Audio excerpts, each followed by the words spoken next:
Today's liturgy presents to us our God, who is Almighty, the God of Abraham, the God of Isaac, the God of Jacob. That's how he wants to be invoked for ages unending.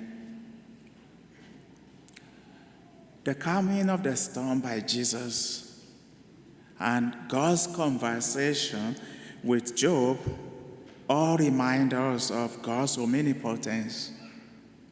He is all-powerful. In today's gospel, Jesus asked his apostles, "Why are you afraid? Why are you afraid?" Because Jesus was with them, so they need not be afraid. We have all felt in some point of our life fear. Fear is it's not very good because it incapacitates us. We cannot pray as we should. We cannot think as we should when we are afraid. Every one of us here know that fear can be debilitating. It can be very devastating.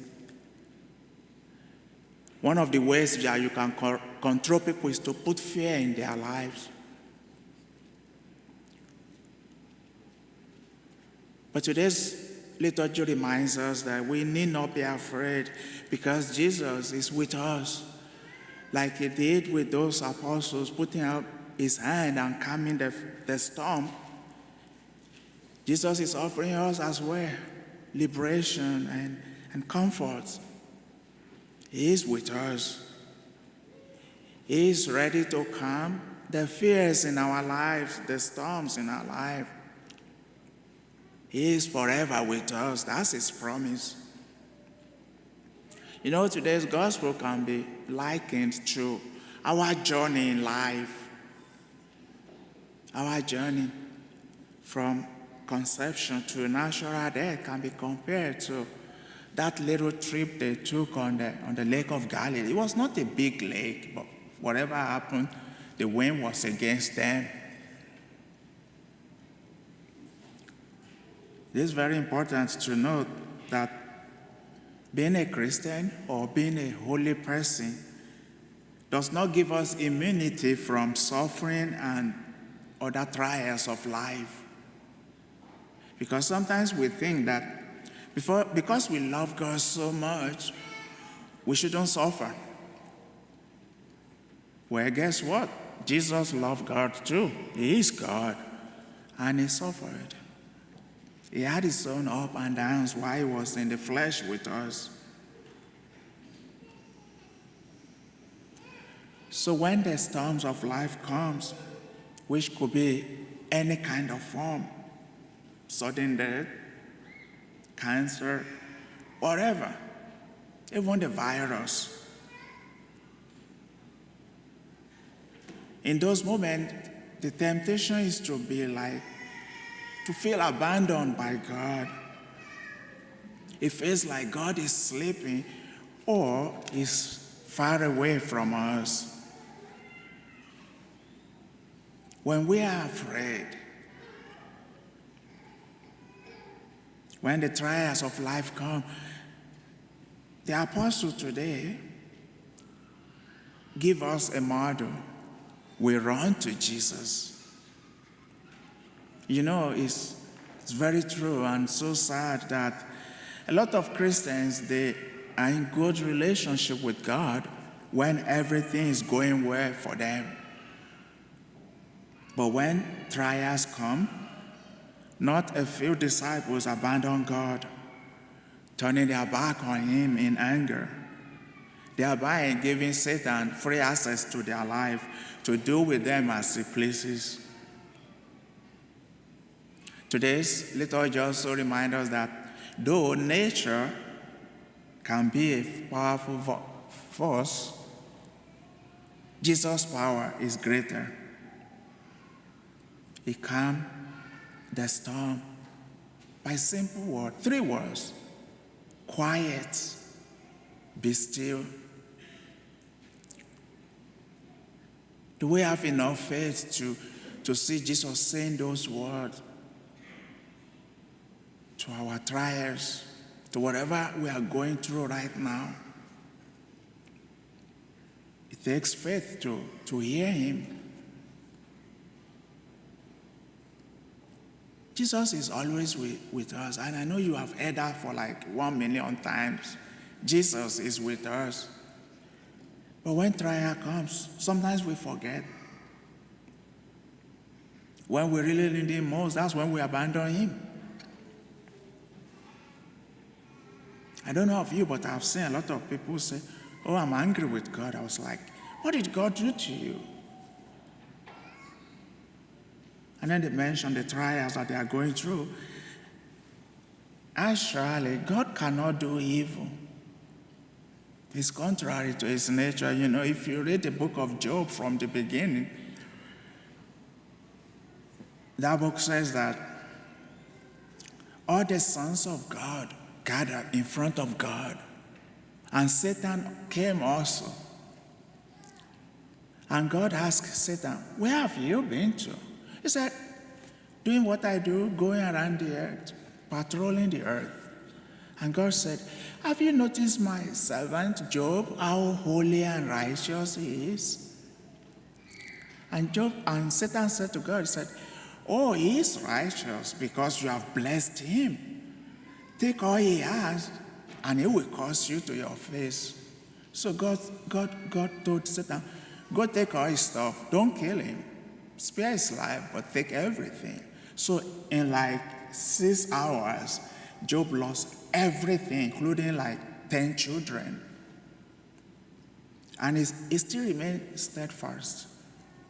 And so second time, the sons of God, whatever those are, I don't know, but sons of God gather before God. And Satan he came with them too.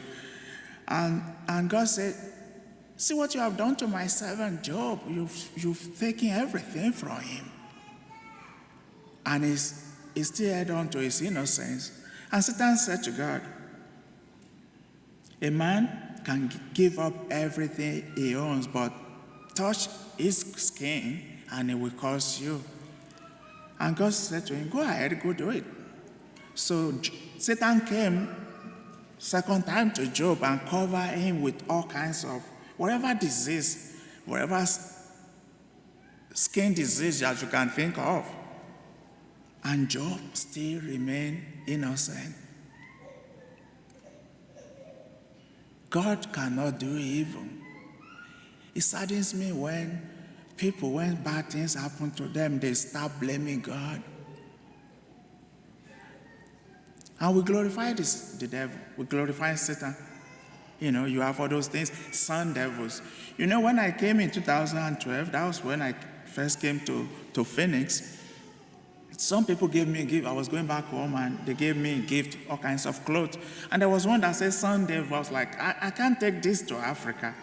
Because over there, we don't write devils in our clothes.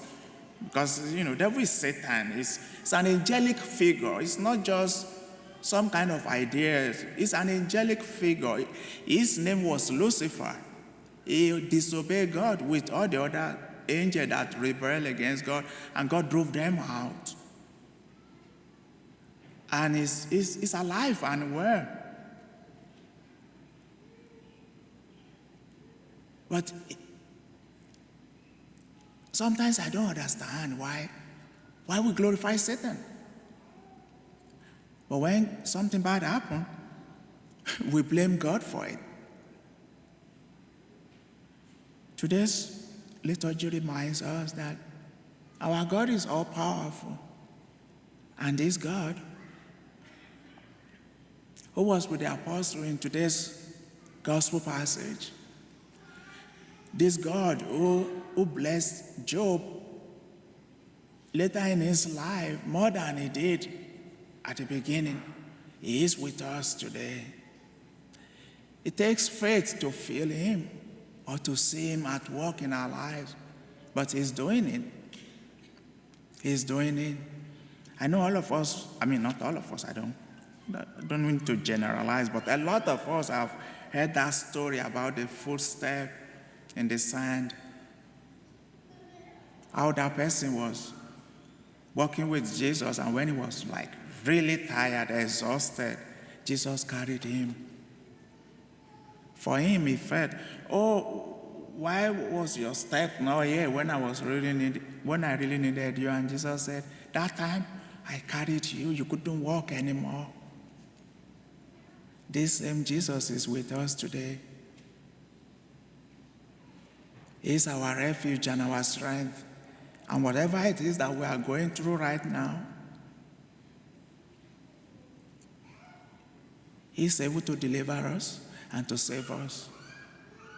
All we have to do is to stick with Him, with our faith. Because we are Christian doesn't mean we are not going to see trials. Jesus saw trials. He didn't like it. In the Garden of Gethsemane, He prayed 3 times, God, take this cup of suffering away from me. He didn't want to do it. But one thing that Jesus will always do is to do the will of the Father. Jesus, who is God, who is God-made man, had his own trials in life. And we don't wake up to pray for a problem for ourselves, but sometimes they come. But we shouldn't be afraid. Today He says to them, why are you afraid? We cannot be afraid as disciples of Jesus. Because then when we are afraid, we cannot pray right, we cannot think straight. Fear is a tool from the devil. And we are children of God. Brothers and sisters of Christ.